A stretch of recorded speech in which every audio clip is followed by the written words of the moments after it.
Hey, what's up? Kyle here with Kyle's Financial News. So we're back. It's Thursday, June 20th, 2024. We're back after a quick little midweek federal holiday. Don't get too many of those. Not a whole lot going on with indexes today. They were kind of rising overnight session last night and just a little bit over the holiday from other markets that were still open, but not anything significant. We kind of just undid a little bit of that. So the S&P 500 is down about 0.5% today.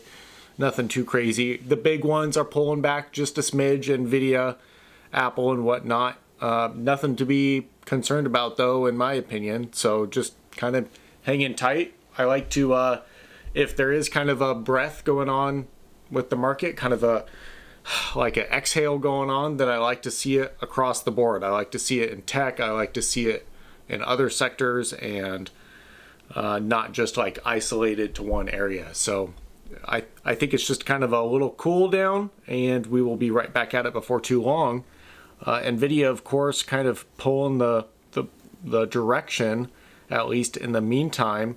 So talking on NVIDIA, they're really just doing so well right now because they have monopolized, in a way, this whole AI chip production stuff. You know, everybody's all about AI right now. If you're not doing AI, you're doing it wrong, and you're not going to be making as much money as everybody else will be in the near future here. You need to either get on the bandwagon or get left behind. But I think if we look back in history, such as like with Cisco, when Cisco temporarily overtook Microsoft back in the 90s, it was only a matter of time before other companies came out with similar hardware as to what Cisco was producing, and market participants kind of woke up to the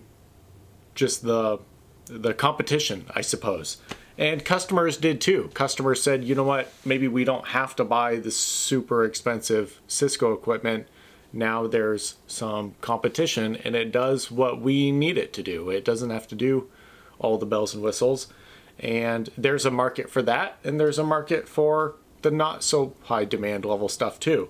So while NVIDIA has the vast majority of the market captured today, and that's being represented in their share price and their company's appreciation and their market cap, it's only a matter of time before other members of that industry are able to produce something of value. You know, and we could be talking about Dell, we could be talking about Intel, AMD, Supermicro.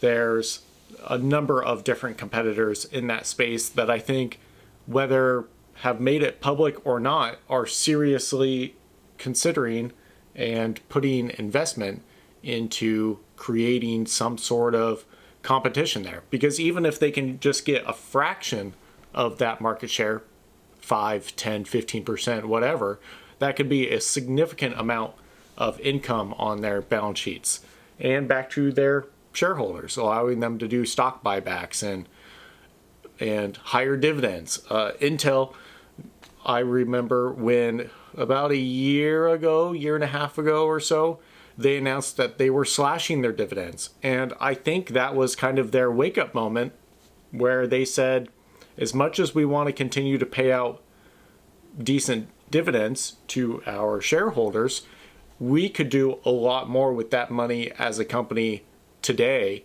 and then eventually return that again in the future. So Intel slashed their dividends. It's all the way down to about let's see, I'll tell you here. It's down to 1.6%, 1.7% annually. And I want to say it was almost 4.5% or so. Don't quote me on that one, before they slashed it. So they're making, income-wise, a little over $4 billion a year. And they're taking all that money and they're reinvesting it right back into their R&D to be able to compete with not only NVIDIA, but they've been slacking a little bit in terms of even just competition be it server and consumer side with AMD. So they really need to make this work. If they don't pull out of this little rut that they've been in for the last couple of years, then it's going to start to really weigh on them pretty hard. And they know that. And I'm sure they saw that coming a decade ago when AMD started to really kind of pull ahead in the power to performance to price categories. So Intel is currently working on a 1,000 acre fabrication facility in Ohio, and they're looking to add about 3,000 tech jobs in that area. Supposedly they're approved to even expand up to 2,000 acres, so I guess they have double the allotment of land available to them to be able to expand on. But just the facility that they're building now is in the tens of billions of dollars to get that completed. I think about 20 to 30 billion dollars is what was estimated for their current fabrication plant, and it's estimated to not be done still for another 3-4 years. So once that is in place, I can only imagine what type of technologies that they're hoping to bring online and how small of transistors they're wanting to start fabricating and what customers might then be buying from them, right? A big customer of NVidia is Tesla, and that's part of why NVIDIA started to really take off when Tesla vehicles really started to sell pretty strongly, is because there is NVIDIA hardware behind all those screens inside your Tesla vehicles, running all the graphics, running the compute, running the whole gamut. So the AI, running the self-driving and all that real-time calculation stuff. Yeah, I mean, NVIDIA, solid company for sure, but what will be available to kind of take away from their market share in the future is what I'm starting to think about now.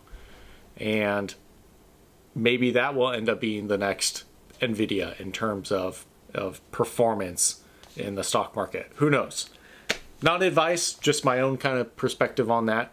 Otherwise, everything I think is largely just status quo for the rest of this week. I will still have a market update tomorrow. So thank you so much for watching. Please consider liking and subscribing, and I will catch you all on the next one.